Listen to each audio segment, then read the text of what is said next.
Hi అండి అందరికీ. ఈరోజు అయితే 200 కొబ్బరికాయలకి నూనె ఎంత వస్తుందో చూద్దాం. అంటే ఇదైతే కొబ్బరికాయల సంచిలోని రెండు, ఒక్కొక్క సంచి వచ్చేసి 100 కాయలండి. మొత్తం 200 కాయలు.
మనం ఇలాగా ప్రతి కాయ ఇలా బద్దలు కొట్టుకోవాలండి, మెల్లిగానే చాలా జాగ్రత్తగా కొట్టుకోవాలండి.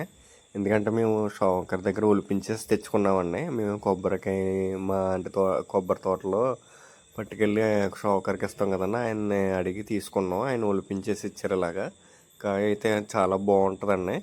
ఎక్కువ నూనె కూడా వస్తుంది మా కాయ అయితేనే. ఇలా ఉండాలని కాయ ఎప్పుడు కొబ్బరి నూనె ఆడించుకున్నానే, ఇబ్బంది లేకుండా ఉంటుందండి. అంటే లోపల గుజ్జు ఎక్కువ ఉండాలి. ఇదైతే పచ్చికాయ అండి. ఇది మొత్తం ఎండిన కురిడికాయ అయితే కాదు. అనుకోండి, చూసారా ఎంత తెల్లగా ఉందో. నూనె అయితే చాలా స్వచ్ఛంగా వస్తుందండి. నూనె అయితేనే ఇలా జాగ్రత్తగా కొట్టుకోవాలండి. ఏలికాయ జాగ్రత్తగా చూసుకొని కొట్టుకోవాలి. ఇలా ఉండాలండి కాయ. చూసారా ఎంత దలసరిగా ఉందో ముక్క. ఇలా ఉంటే నూనె ఎక్కువ వస్తుందండి.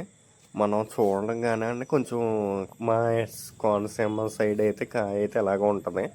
చాలా బాగుంటుందండి కొబ్బరికాయ. అలా కొట్టేసిన తర్వాత 200 కాయ కొట్టేసిన తర్వాత ఇలాగ ఎండబెట్టుకోవాలండి. ఎండబెట్టుకుని ఇలాగ 2 రోజులైనా ఎండబెట్టుకోవాలండి. అలా తిరిగేసి బోర్లించి. ఇప్పుడైతే ఎండ అయితే చాలా గట్టిగా ఉంది కాబట్టి ఇప్పుడు ఈ టైంలో అయితే ఎండబెట్టుకుంటే వెంటనే ఎండిపోతాయండి. సో ఇప్పుడు వరకు మన ఛానల్ ఎవరైనా సబ్స్క్రైబ్ చేసుకోకపోతే కనుక కంపల్సరీ సబ్స్క్రైబ్ చేసుకోండి. మీ సపోర్ట్ ఉంటే నా వీడియోలు ఇంకా మీకు రీచ్ అవుతాయి. మీ సపోర్ట్ చేయండి. ఇదిగోండి, ఇలా బోర్లించేసిన తర్వాత మనం కంపల్సరీ చుట్టూరు చీమల మందు కొట్టుకోవాలండి. ఎందుకంటే చీమలు అంటే కొంచెం తీయగా ఉంటాయి కదండి, అదే కొబ్బరి ముక్కలు. సో అందుకు చీమలు పట్టేస్తాయి. చీమలు పట్టకుండా ఇలా చుట్టూరు మనకి కాయ తగలకుండా చుట్టూరు వేసుకోవాలండి, చీమలు పట్టకుండానే. లేకపోతే చీమలు దొడపడమే సరిపోద్ది. తర్వాత చిన్న చిన్న కన్నాల కింద కూడా పెట్టేస్తాయండి, చీమలు తినేస్తాయి. సో అది పోగొట్టుకోవడానికి చుట్టూరు మాత్రం కంపల్సరీ చీమల మందు అనేది వేసుకోవాలి. అంటే మనకి 2 రోజులు ఎండుతాయి కదండి. మేమైతే 2 రోజులు ఎండి వరకు అయితే తీయం. కానీ వర్షం వస్తే కనుక కంపల్సరీ తీసుకోవాలండి. లేకపోతే కొబ్బరికాయ చెక్కలన్నీ పాడైపోతాయి వర్షం తీయపోతాయి. తర్వాత ఎండ వచ్చినప్పుడు ఎండబెట్టుకొచ్చండి. ఇలా నీట్గా పేర్చుకొని ఇలా వేసుకోవాలండి. చీమల మందు వేసుకుని ఎండబెట్టుకోవాలి. ఇలా 2 రోజులు ఎండ బాగా కాస్తే ఇలాగా 2 రోజులైనా ఉంచుకోవచ్చు. ఎండ బాగా కాసి కొలిది మనకి కొబ్బరి ముక్క అదే కొబ్బరికాయ అనేది కొంచెం గట్టి పడుతుంది.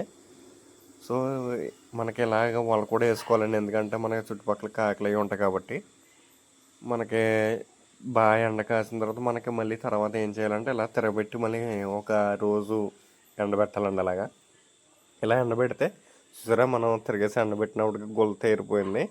చూసారా, అలా గొల్ల తేరాలి. ఇప్పుడు ఇలా తిరగబెట్టిన మూలన ఇంకా గొల్ల తేరుతుందండి. అనుకోండి, మనం అప్పుడు ఈజీగా తీసుకోవచ్చు. ఇదిగోండి తీస్తాం చూడండి.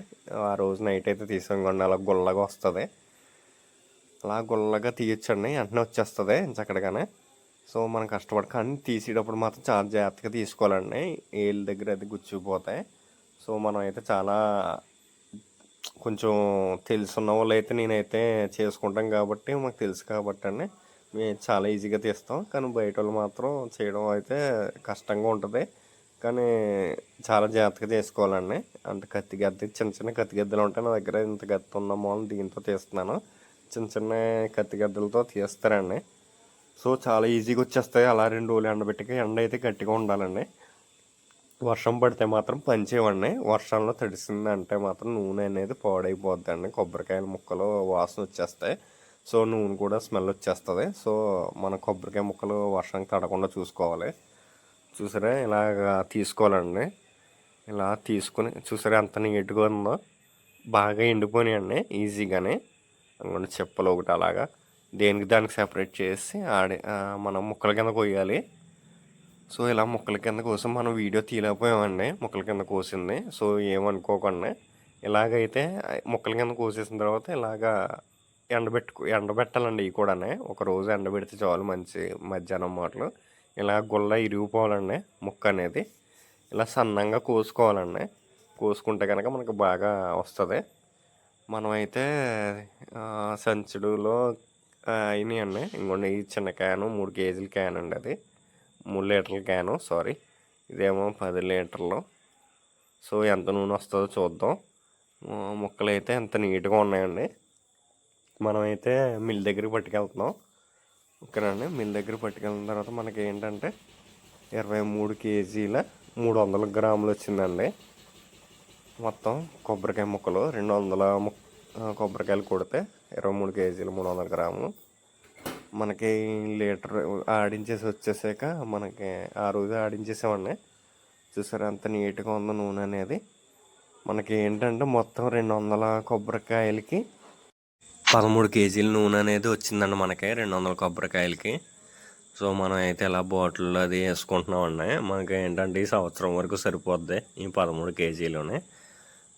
ప్రతి సంవత్సరం 200 కొబ్బరికాయలు కానీ కొట్టిస్తాం ఇలాగా. సో మీకు ఎవరన్నా ఇలా చేసుకోవాలంటే ఎన్ని కేజీలకి ఎన్ని కాయలు అంటే 200 కొబ్బరికాయలకి 13 కేజీల నూనె వస్తుంది. సో అలాంటప్పుడు సగం అయితే ఎలాగైనా 6.5 కేజీలు వస్తుంది 100 కొబ్బరికాయలకి. సో ఈ లెక్కనిచ్చుకోండి. కానీ కాయ అనేది నెంబర్ 1గా ఉండాలి, బాగుండాలండి. నేను చూపించినట్టు ఉండాలి కాయ. సో అలాంటప్పుడు వస్తుంది. కాయని బట్టి కూడా ఉంటుందండి నూనె. అంటే కొబ్బరికాయలను బట్టి కూడా ఉంటుంది. కొబ్బరికాయల లోపల గుజ్జు ఎక్కువ ఉంటే కనుక కంపల్సరీ బాగా అనేది వస్తుంది నూనె. సో మనం అయితే ఇలా బాటిల్లో వేసుకుని ఇలా అయితే ఉంచుకున్నాం. థ్యాంక్ యూ సో మచ్ అండి. మరిన్ని వీడియోల కోసం నా ఛానల్ సబ్స్క్రైబ్ చేసుకోండి. Thank you so much. Please subscribe my YouTube channel.